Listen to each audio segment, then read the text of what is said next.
Today on The Right Key, my guest is six-time Grammy-winning composer and arranger Vince Mendoza. I've been a fan of Vince for years, and I'm so grateful for the opportunity to talk to him today and to hear these inspiring things that he has to share with us. This series was conducted in the spring of 2020 via Instagram, and the audio and video quality do reflect that format.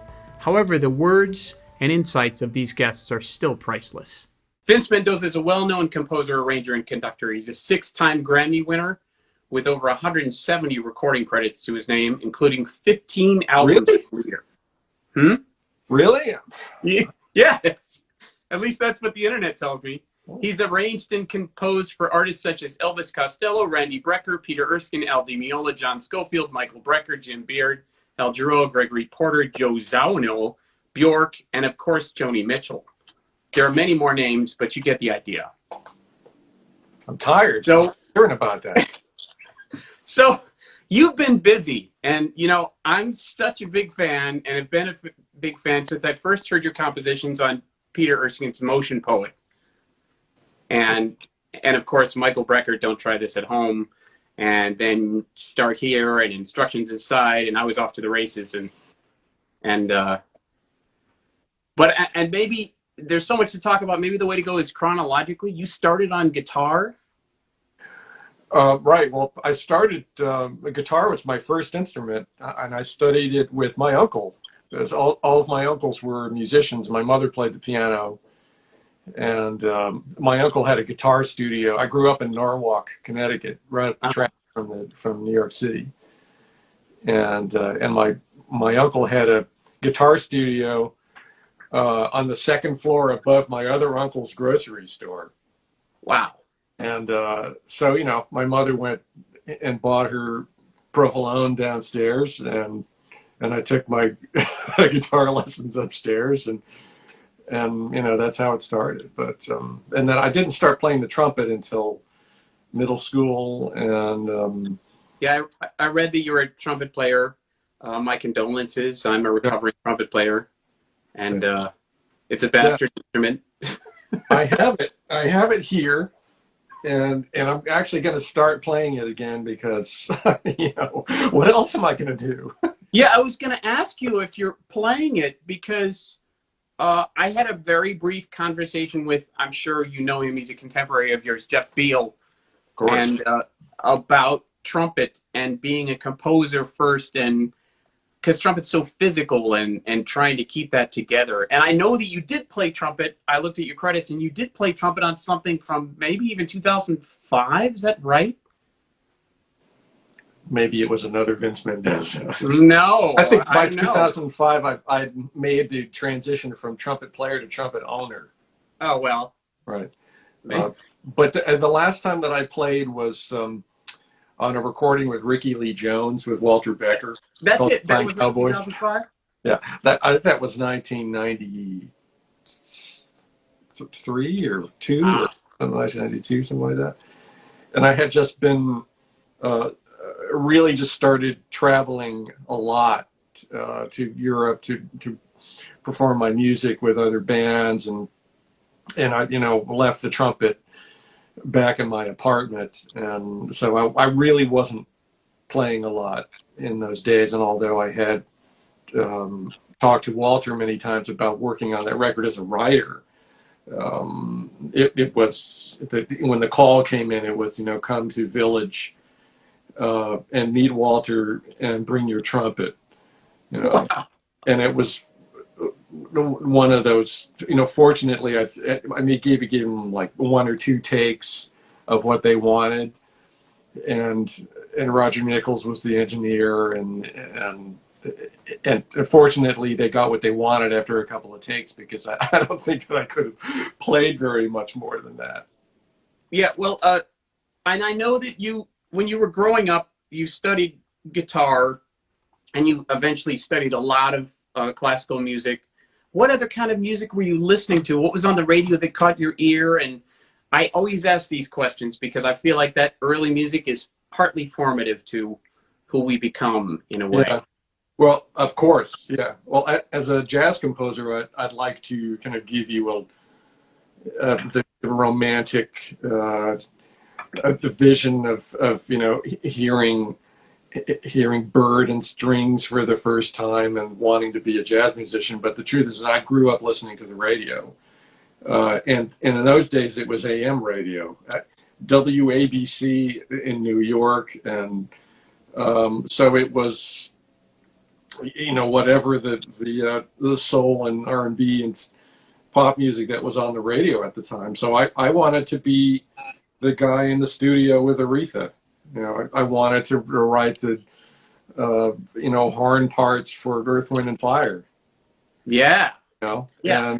And I wanted to be in the studio with those singers. That's really when I discovered that I wanted to be a musician and be in the studio and make records, and that for me was the focus. And I didn't really discover jazz until later when I was a trumpet player, and somebody laid Four and More on me, and then that light went on, and heard Wayne Shorter with Weather Report, and then that light went on, and that stuff came later. Yeah, well, I think that's incredible. And did you start, because you've done so much study of the classical masters and Brahms and Stravinsky, and it shows up in your work. Did you start studying those even in your teens, or was that into college?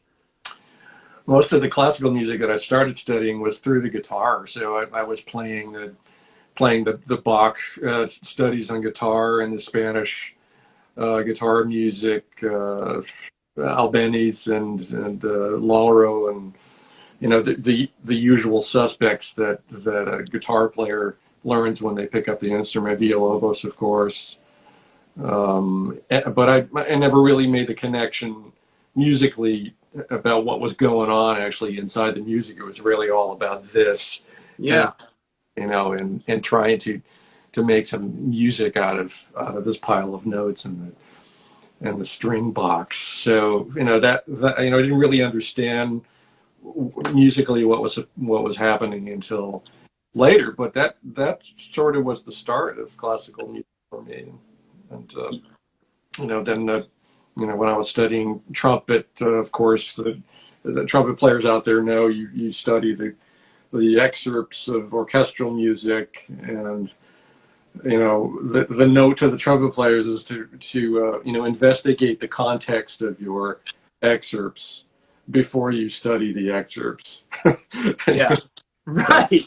Don't get too caught up into the minutia of the tonguing and the slurring, and right. Find out where they come from first. Yeah, well, I'm sure that you found that, and this is a small part, but I'm sure that you found that playing a wind instrument helped your composing for winds a lot. Absolutely. Yeah. And it helped to concentrate on writing parts for people to play. Not only because I played so many crappy parts as a trumpet player, that when you finally get a really great part and you lean into it and play it with expression and heart, it's not only that, but you see the other people around you and how they interact with you, and that's I think I tell my students this too, that orchestration for me is not so much what Rimsky-Korsakov tells you in his book, but what kind of parts that you're actually writing for human beings to play and how they interact with each other, and that's when you really can get an expressive experience. Not only wind parts, piano parts, bass guitar parts, second violin, viola. What kind of expression are you giving to the humans out there on the stage? That's great, and actually, it leads me to one of the questions I had for you about writing for other artists, because you've written for so many other artists. I know you formed these relationships with, these long relationships with Peter Erskine, Michael Brecker, Gary Burton, John Abercrombie, all those people, and you wrote music for them. Did you compose specifically for them and for their projects, or would they say, "Oh, do you have something lying around?" Or thinking about those kind of perfect pieces of music that they recorded of yours and how they were fitting. Yeah, in those days, the really early days when I started doing it, the artists on the records were not used to writing all of the music on their records. So chances are they would be either looking for tunes or, turning to the people in their band or whatever. So it became a habit of mine to find out who was doing what, and if somebody was making a record, that I would say, do you want, can I send you some tunes? And that's sort of how it started. But if I knew that somebody like Michael was making a record, then that I might, and most likely did, have his sound in my head. And there's no use in sending somebody a pile of tunes that has nothing to do with their aesthetic. So yeah, really, you need to have their sound, and also the range and their ability and what they like to play. And, it makes it a lot easier for them to connect to, what could be possible. Yeah, I think you've done such an amazing job with the way that you collaborate with other artists and the way that you connected your sound with their sound. And something I want to talk about maybe in just a little bit, because I have more to ask about your process in general. And I asked this question of a couple other composers. Are you a ritualistic composer? I mean, do you set a schedule? I talked to film composer Theodore Shapiro, and he said he only works between like 9 to 5. Right. And if you're composing, but he's composing to film, and if you're composing just out of the blue for a new project for yourself, or sitting down and you don't necessarily have something on your calendar, do you say, all right, 9 a.m. it's time to at least sit around and see what happens? Well, yeah, I used to say that 11 o'clock in the morning was God's hour, because that was the time of the morning for me where I could do anything, and everything just sort of worked. And the phone calls were always great. And oh, hey, here we are. It's 11 o'clock. 11, that's right. See? But then there's that romantic side where, I'm going to work on my trumpet concerto now, so I'm gonna wake up at 5 in the morning with the birds and go back to my music shack and think about music. And I don't know that many people who work like that. The truth is that you wake up in the morning, and especially since I'm working also as a conductor and my years as the chief of the Metropole, and you wake up and there's a Mount Everest of emails. And then some people have families, and the phone calls and the things that you need to take care of, and then you finally get a period of brain space to say, okay, well, now I'm going to go back into being creative again. I think we have to give ourselves a break, that in our lives you can't always have this ritual of writing that you depend on a block of time that's going to work. So sometimes it's for me in the morning, and sometimes it was like when my son was very young, I would work in the middle of the night, maybe midnight to 3 o'clock, 4 o'clock, or something like that, because it was quiet and I had a focus, and that was the best time to work. I can't. But I don't do that anymore, because it's a record day. But the film guys are amazing that can regiment themselves to get it done during those hours. Yeah, Pat Metheny talked about this thing about waiting for the bus, with inspiration as a composer, and that you had to show up at the bus stop in order for that to happen. Yeah. Yeah, I think that what's that line from the Mel Brooks 1,000-year-old man? Your prime motivation, and the answer was fear. For people that have deadlines, writing deadlines, especially the film guys. When I was writing television music many years ago, the pressure was tangible, and you have to learn to kind of focus your creativity in that context and get it done. So I tell my students now to have some kind of medium range goals, that you have your trumpet piece, that I need to have my trumpet piece done by, for example, June 30th or May 30th, or on July 1st you have to have this done. In September you have to have this done. So you have a medium range goal instead of waking up in the morning going, well, I could write today or could not write today.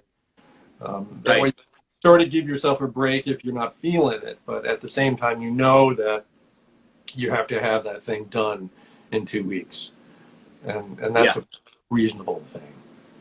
I saw this interview with Duke Ellington on the Dick Cavett show. Maybe you've seen that, where he talks about staying up all night and doing some work, and then lying down at 6 a.m. and then an idea hits him, and he has to get up and work on it. And I think even the day that he was on the show, he'd gone to bed at 7 or 8 because he'd been up working on something. Yeah, there's that. If you read his autobiography, I think The Music Is My Mistress or one of those. That's a whole other conversation. But he talks about the gig he got writing music for Otto Preminger's film Anatomy of a Murder, which is, by the way, a pretty amazing score for the band. But most of the writing about most of the things that he wrote in that book about that movie had to do with him hanging in LA and his pad on Sunset Boulevard or wherever it was, and the parties and people he met, and then he got the phone call from the music editor saying, hey, by the way, we're going in the studio in 3 days, so do you have anything? And that's when he started hitting it hard, and they were able to pull it together, and it was an amazing concert. But that wasn't a long period of introspective writing and thought. It was Quick, a period of hang and a short period of really concentrated creativity. So I want to ask about your process. Do you write at the keyboard? Do you write at the guitar? Do you write at paper away from, or what's your most common? What was it? What has it changed?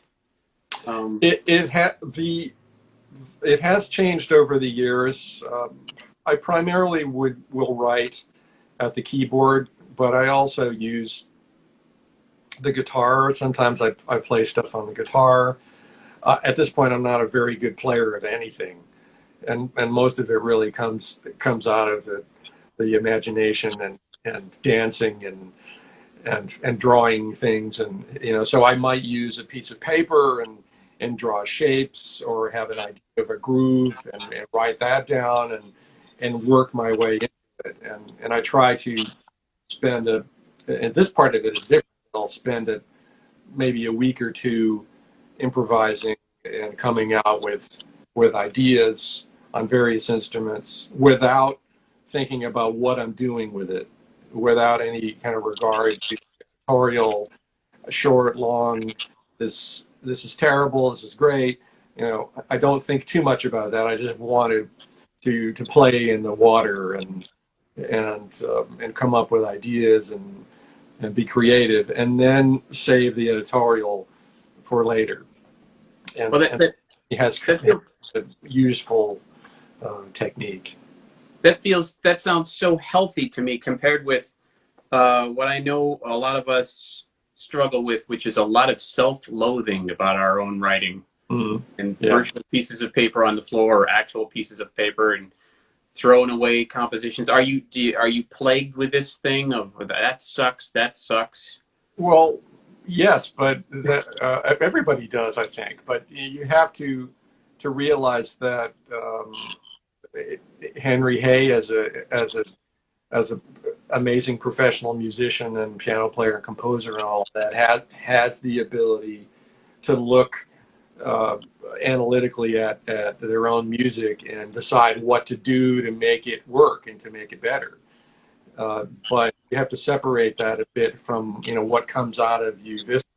Feeling something, then you should let it come out, and then use your tools as a musician and composer for so many decades to make it better. And that's the part that I want to separate. I want to be free to improvise, because if you're constantly playing something and have a reaction immediately, then you're never going to really be able to get further from that moment. That's such good advice. Thank you for that. And and actually, I want to ask about concept and mood. I recall Lyle Mays talking about compositions having dramatic action and arc, and it speaks to mood. You know, your music does the same and has striking mood feelings for each piece, whether it's an orchestration or a composition. Do you ever find yourself starting the composition process from an emotional intent even before you write any of the music? Almost entirely. Yeah, there's a, especially when I'm arranging and I'm working with a text or working with a scenario or scene, a movie or whatever. I mean, I have to have an idea of where you want to go with it.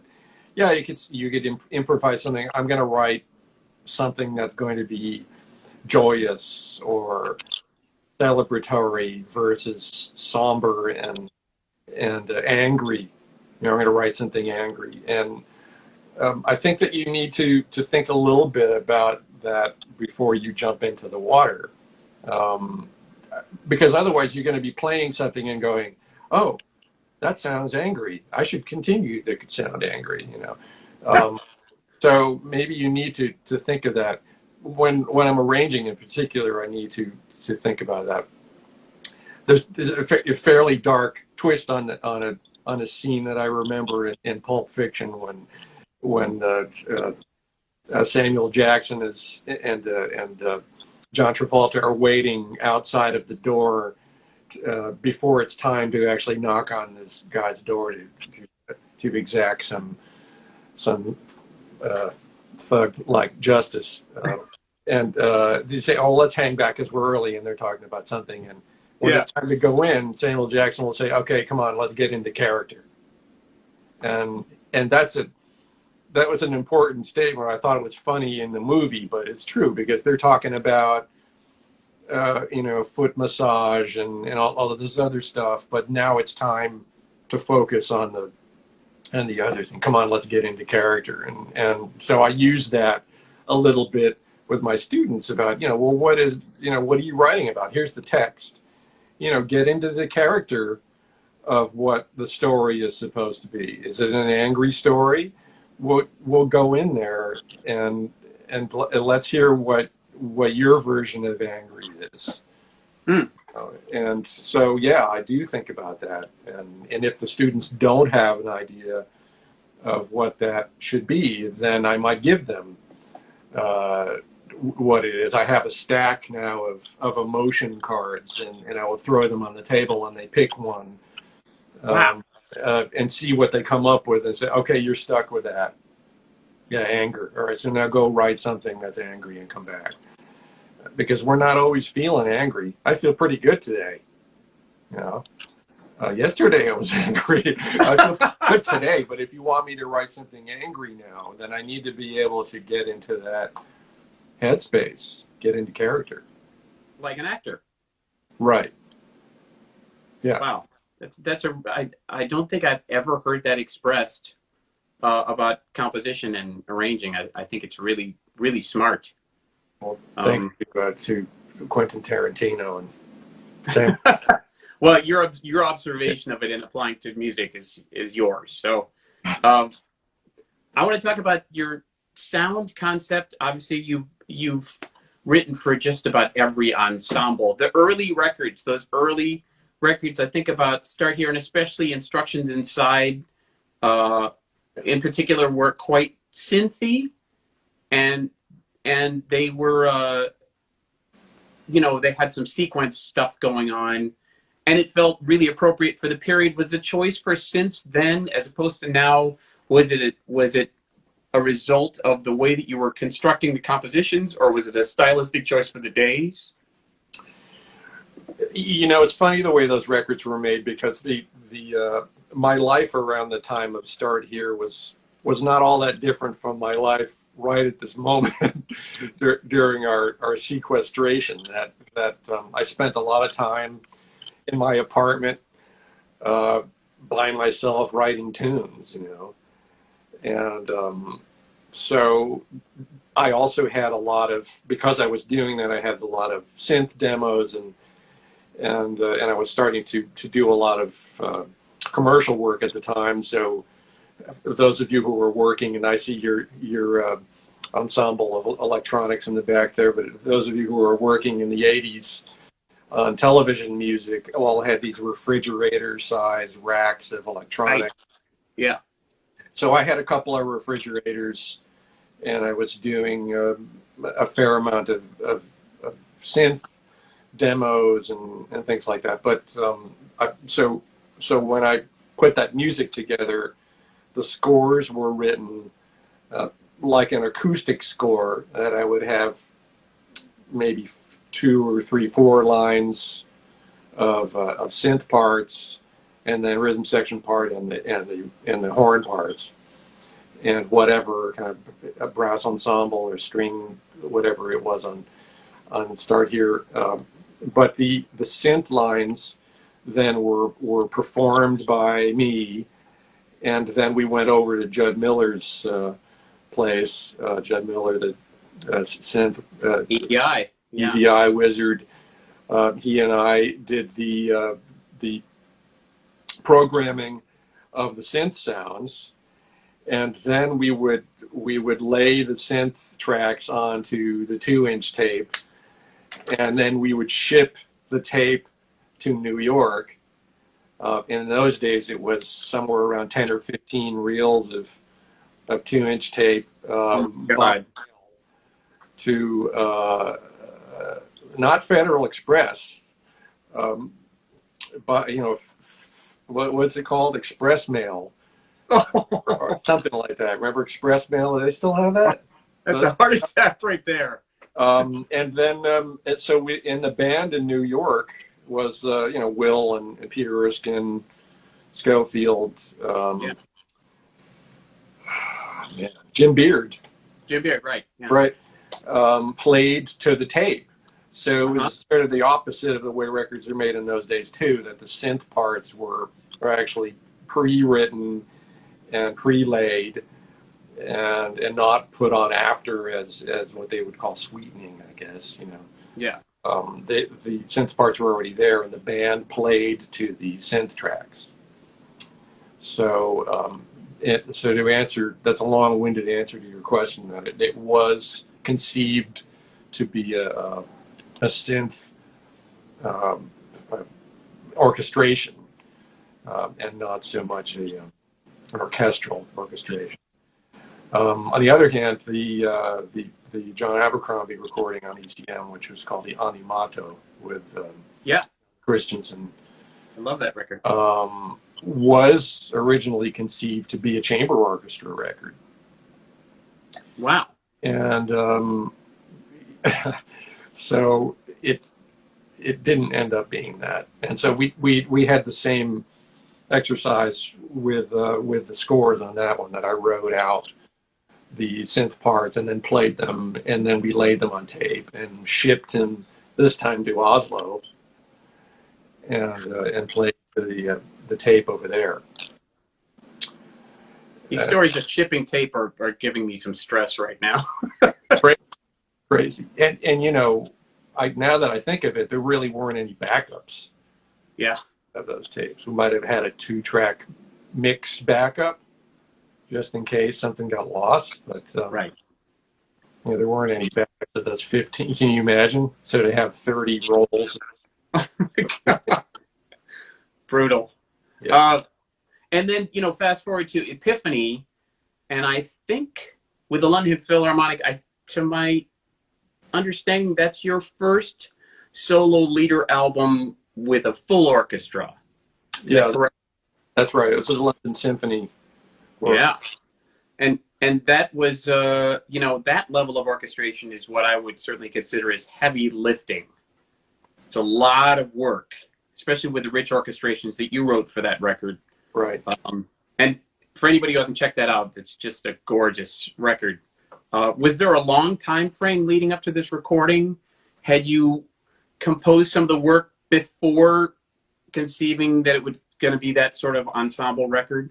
Yeah, there's never a long period of preparation time for any of my records. It doesn't exist. So it has to kind of happen in a short time. But that music A lot of it was originally written for the Metropole Orchestra.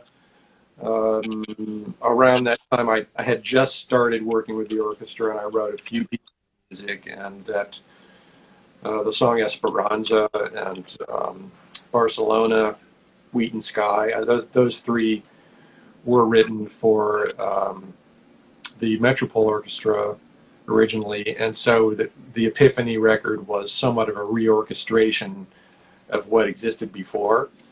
Mm-hmm. So that piece was a new, Epiphany was new, Ambivalence was a new orchestration, and there was another one I forgot. Oh, Sanctus. So Sanctus was a reorchestration of a big band piece that I wrote in 1994. That was sort of reorganized and cobbled together, but it was a reorchestration as well. So it took it was a short period of time that was that I had to actually get it together because of all the other stuff going on. Not a lot of sleep those days. No. And were you realizing these orchestrations in some sort of computer demoing so you could hear all the voices, or are you the sort of person that just looks at the score and says that's going to sound like this? No, it was my beautiful wife's Baldwin Acrosonic piano. Oof, wow. And by paper from Judy Green Music, rest in peace. Yeah. No, I mean in those days they're software. You wouldn't want to write on any of the software that existed in those days. Let's put it that way. Right. Yeah. And I guess I asked this thing about the compositions and where they started because I'm always struck by the simplicity and beauty of some of your compositions. Well, all of your compositions, but it's some especially like the Peter Erskine trio compositions from You Never Know with Paula Danielson and John Taylor. Yeah. Amber Waves and She Never Had a Window. Those they're so simple and they're just pure bliss to me. And I'm wondering about if these larger orchestrations start out in sort of those forms, or are they, Well, I mean, when I think back, Esperanza is a good example. I mean, that's gone through so many different manifestations. But it started. I think it started on that Erskine trio record, Esperanza. Wow. And then it was reorchestrated for the Metropole, and then we did it on the Epiphany record, and then Kurt Elling wrote lyrics to it, right? And then it became something else, and so I think that I used more of the tune on the larger orchestrations, and as they are like to do on the ECM records, they use like maybe this much of the piece, and then the rest of it is addition, and I'm cool with that too. Wow, it really got the essence of the song anyway. Yeah, those records and those tunes, as Theo Bleckman is pointing out here, those tunes can make a stone cry. I really do feel like Thanks. they're sort of my go-to happy. If I'm having a crappy day, I could put those on and feel like the universe is okay. So thank you for that. Thank you. You've collaborated with a pretty diverse array of artists. There are many collaborations that people want to know about, but I first want to ask about your fantastic work with Bjork on Selma Songs. She's so much of a conceptualist, and Selma Songs is the music for Dancer in the Dark. And she's quite a creative collagist and tech-centric. And can you talk about your process of working with her? Because she's got such strong ideas and is an explorer, Yeah. Well, this is a perfect example of our path as musicians, that the work that we do leads us to meet other people, and they hear what we do and lead us down another path, and then you meet other people. And I met Bjork through a project that I was doing with Don Henley in L.A. for his uh, uh, benefit for the Walden Woods, and there were a whole bunch of singers and performers on that project, and Larry Klein put the thing together with me, and so Bjork was one of the guests, and I arranged some song, some Billie Holiday piece or something that she sang, um, and went kind of to the dark side, which was probably not advisable for a fundraiser. But and nevertheless, she dug it. So I heard from her not too long after that she was doing this project with Lars von Trier and wanted me to work on the music with her. And so we had a couple of phone conversations. And I remember she came over to our house once, which was amazing. And she was just a lovely person and very passionate about the work that she does, but very free in the way that she has ideas and puts them together. It's kind of like what I was talking about with the way that I might start writing, is that she puts things together and has ideas that she comes up with without regard to editorial right away, just kind of coming out with the ideas and see how things work together. And so Lars, this was not the usual way of doing a film score. Henry, as you know, you work in this world too, but she told me about what the script was supposed to be, hearkening back to the days of the Hollywood musicals, and that feeling, the MGM feeling, and that sort of orchestration, and the bright colors, and the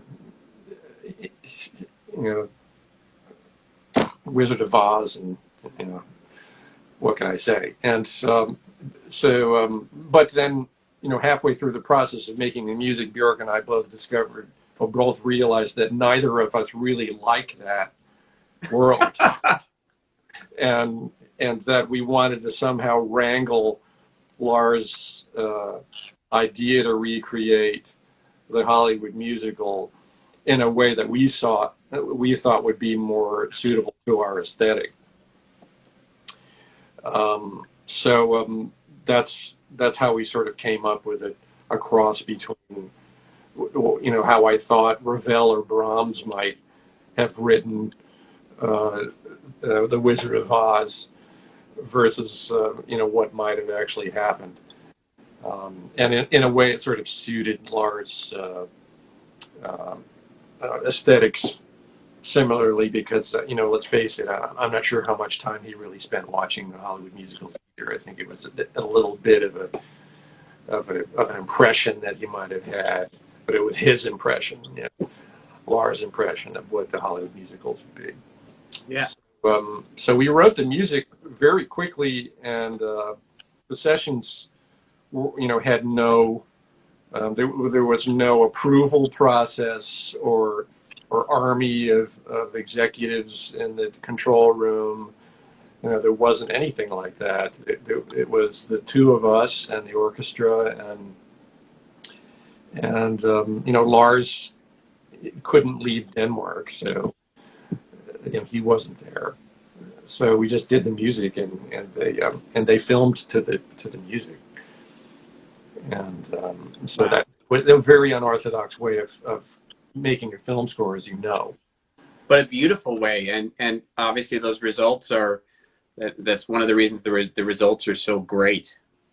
But I'm sure that that's not always the case for your collaborations and working with preparing music for people that are going to be guests with the Metropole. Your very tasteful work with Elvis Costello and the Metropole. I can't imagine that was necessarily the same process for that. Well, Elvis, there was obviously more of a process of assemblage of his Uh-huh. music, because we were working with different eras of his output, and some music that was already arranged by other writers, and some things that were, oh, we wanted to use half of this arrangement and the other half of that arrangement. Can you put it together? Oh, we love this arrangement, but we don't know where it is. You know, that kind of thing, that you know, when you're putting together a project with an artist that has material, but maybe hasn't been as organized as others with regard to where things are and how things are put together, or maybe there's a retrospective quality of it, that you like some aspects of an arrangement that you performed 20 years ago and want to change it. That was more of what we were doing with Elvis, and then we wrote some material fresh from of songs from his earlier recording. Yeah.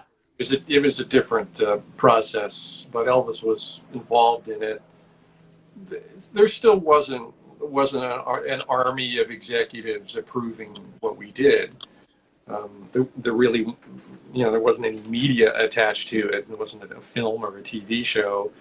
They did videotape the performance, I think, for the North Sea Jazz Festival, so it's probably floating around there somewhere.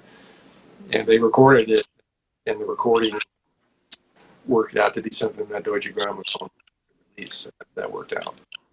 Well, what about the processes where there might have been an army of executives, and I'm talking about like Sting or Robbie Williams, and that must have been more traditional. Did you have to create demos for that? And was there a approval situation? And This may shock you, but there was a zero approval process for Robbie Williams. wow. And I can't believe that I got away with that. Well, but, he obviously knew about your work, perhaps, or your first instinct was the right instinct. I guess, but you know, part of maybe it's part of the idea that Robbie had and his peoples about the romance of the early days of Frank Sinatra, which is that "Swing While You're Winning" record that I worked on. Yeah. Yeah, you know, we want to do something like Frank would have done it. Well, like Frank would have done it is that Gordon Jenkins would have the stack of music, and the orchestra would show up and they would play it. Right. And so that's, you know, there was no army of executives saying, "Oh, I don't like the oboe there. That instrument in the back." No, rid of that one. There wasn't any of that. They just did it, and if Frank felt comfortable, then everything was beautiful. So I think that Robbie aspired to have that ethos. Is that the right word? Yeah. Out there in Instagram land. Absolutely. And so there was no approval process. I just sent it, and they did it. And this discussion brings up the question of preparation for collaboration with particular artists. You know, you did this thing with Joe Zawinul, and obviously you have a long appreciation for Joe Zawinul and his music, and then you got the opportunity to work with him. Also, another very strong stamp, his sound and his writing. Do you spend a lot of time learning? And Joe, you were already familiar, but with other artists you're working with, did you spend a lot of time learning about their particular musical language and their intent before beginning the dialogue about arranging? And how's that prep feel for you? And what kind of things do you put in your head about that? Yeah, I did have to spend some time with some artists and their aesthetic and the language in particular, the harmonic language, mostly because I never learned it. You know, in particular, the straight ahead language. I think that probably the hardest job that I had in regard to that would be working with the Tonight Show big band with Doc Severinsen. When I first went in there and brought music in the early days, I would bring my usual big band thing. You know, I had a ton of big band music, and so I just wrote something fresh and brought it into them, and they hated it, you know, because that's not their aesthetic. And the contractor said, you know, it's not us, and he was right. You know, it wasn't. I was trying to force my language onto them. But when I went back home, and after I threw a few things at the wall and felt sorry for myself for a minute, and then I realized really what their language was, and what I needed to do to really learn what it is that I had to say to generate a piece of music that they would play. And so but for me it was Thad Jones, and Thad Jones was the closest that I could get to their aesthetic. That's pretty close. My own. Yeah. It's close, but not as close as you think. But I think if I had channeled Bill Holman, it might have been maybe a slam dunk, because they loved his music. Right. But Thad worked out good too, and so I had to learn that. But I never really learned how to do that in school. But you did learn it eventually, for sure, because you're so good at this thing of putting your sound together with the sound of an artist. I feel like you're doing this almost better than any other arranger that I can think of, an orchestrator. Then I mentioned that Joe Zawinul record, Brown Street, because it really feels like that. I hear that record, I hear Joe and his sound and his band sound, and then I hear you. And it's very distinctive, and it doesn't clash. And there's some mastery there. That's a whole semester class long thing to talk about that. Well, Joe was, I had an old friend from college that would always say that Joe is a big band. And, when you listen to his music and the way that he plays and voices synths and comps, Joe has quite a big band sensibility to the way that he played and the way that he wrote. So it was a natural progression to plug him into that. But aside from that, Joe is inextricable from my sensibilities as a writer. He contributed so much to my psyche and the way that I write and the way that I approach music, and so his approach to writing larger structures and improvisatory structures and putting things together and reordering the syntax of a piece, that went deep inside of the way that I write. And so work with him on all of this music and the stuff beforehand was a natural thing to me. Although the older I got, the more I really wanted to, which was not met with a great reception. But he really was into the long. I think the older he got, the longer his horns got. Yeah.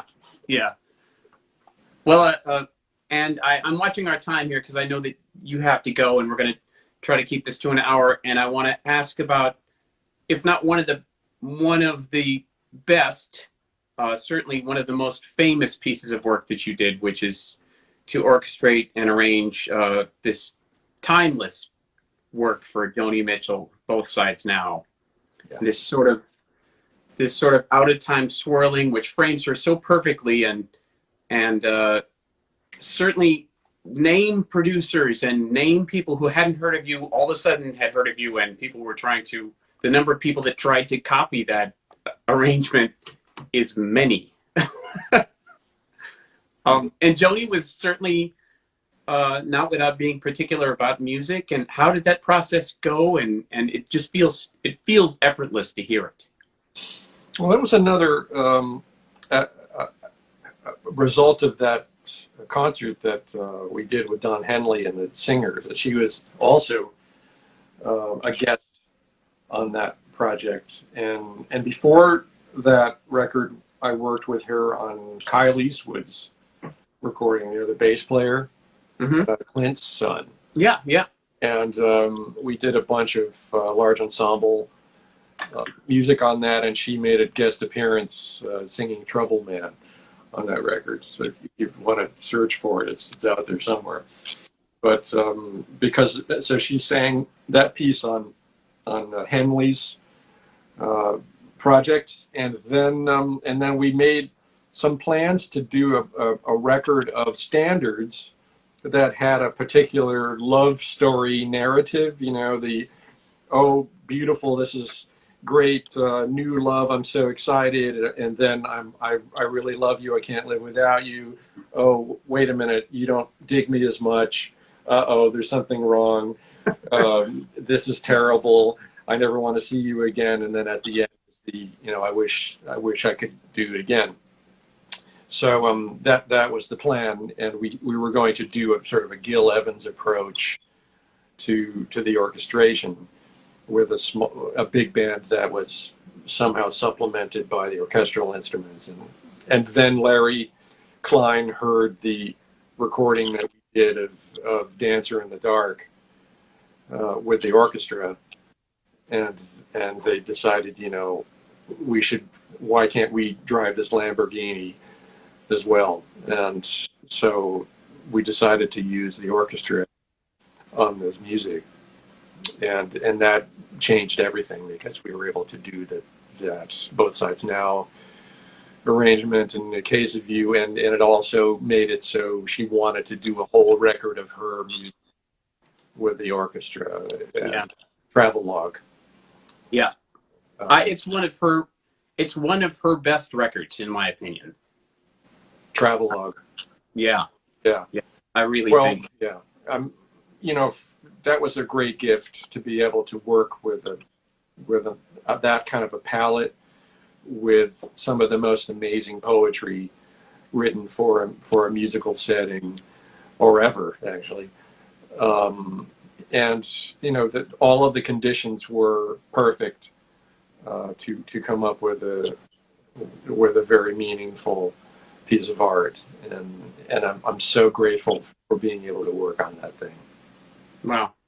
Well, Vince, I'm very grateful for you showing up and talking to us today and sharing some real gems. And I feel like when this is over, I need to get on a plane and come out and study with you. Well, I appreciate your interest, and also you're a great interviewer, man.